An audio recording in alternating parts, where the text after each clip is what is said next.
आम्ही घराच्या पायऱ्या बनवत होतो, तर तो मिस्त्री म्हणाला, की वास्तुशास्त्राप्रमाणे 2 पायऱ्या बनवायच्या नाहीत. 1 पायरी बनवा किंवा 3 पायरी बनवा किंवा 5 पायरी बनवा. तर मला त्याच्यामागचं सायन्स सांगा ना. नमस्कार, मी ध्वनी. मी तुमची कृत्रिम बुद्धिमत्तेवर आधारित ज्ञानमार्गदर्शक आहे.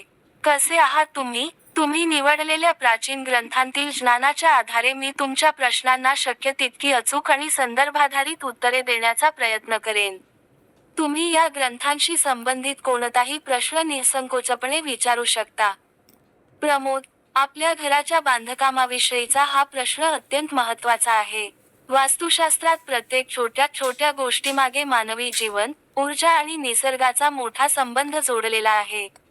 तुम्ही ज्या ज्ञानाबद्दल विचारणा केली आहे, त्याचा उगम विश्वकर्मा प्रकाश आणि मानुषालय चंद्रिका यांसारख्या प्रमुख वास्तुकला ग्रंथांमध्ये आढळतो.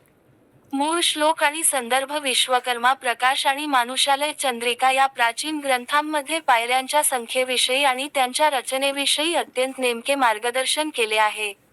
या ग्रंथांमधील संदर्भाचे सार सांगणारे वचन असे आहे: समसंख्या न कर्तव्या विषमसंख्या तु शस्यते. पदाना च क्रमः कार्यः शुभफलाप्तये सदा. या श्लोकाचा आणि नियमाचा अर्थ या प्राचीन वास्तुकला ग्रंथांच्या मते, घरामध्ये पायऱ्यांची रचना करताना समसंख्या उदा. 2, 4, 6, 8 टाळावी आणि विषम संख्या उदा. 1, 3, 5, 7, 9 ई अत्यंत शुभ मानली जाते. यामागचे शास्त्रीय आणि वास्तुशास्त्रीय कारण असे आहे की, जेव्हा आपण पायऱ्या चढू लागतो, तेव्हा आपला उजवा पाय पहिल्यांदा पडतो. विषम संख्येची रचना जसे की 3, 5 किंवा 7 ही अशा प्रकारे गणितीयदृष्ट्या बसवली जाते की, वास्तूमध्ये प्रवेश करताना किंवा घराच्या पायऱ्या चढताना शेवटचा म्हणजेच वर पोहोचणारा पाय नेहमी उजवा शुभ पाय असावा. उजवा पाय हा प्रगती, सकारात्मकता आणि विजयाचे प्रतीक मानला जातो. जर पायऱ्या समसंख्येने उदा. 2 पायऱ्या बनवल्या, तर वर पोहोचताना डावा पाय वर पडतो, ज्याला वास्तूच्या ऊर्जेच्या प्रवाहात कमकुवत मानले गेले आहे. आधुनिक जीवनाशी सांगड आणि प्रॅक्टिकल सल्ला. प्रमोद, आजचे तरुण म्हणून आपण या गोष्टींकडे केवळ अंधश्रद्धा म्हणून पाहू नका. प्राचीन ऋषींनी आणि शिल्पशास्त्राच्या आचार्यांनी या नियमांची रचना मानवी शरीराच्या समतोल, बॅलन्स आणि लयबद्धतेचा रिदम विचार करून केली आहे.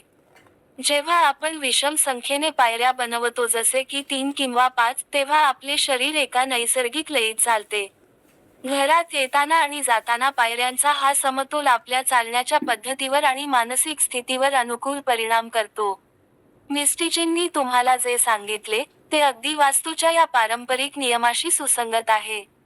तुमच्या घरात सकारात्मक आणि स्थिर ऊर्जा राहावी, यासाठी पायऱ्यांची संख्या विषम म्हणजेच 3, 5 किंवा 7 अशीच ठेवावी, जेणेकरून तुमचे पाऊल नेहमी योग्य दिशेने आणि शुभ ऊर्जेने पडेल.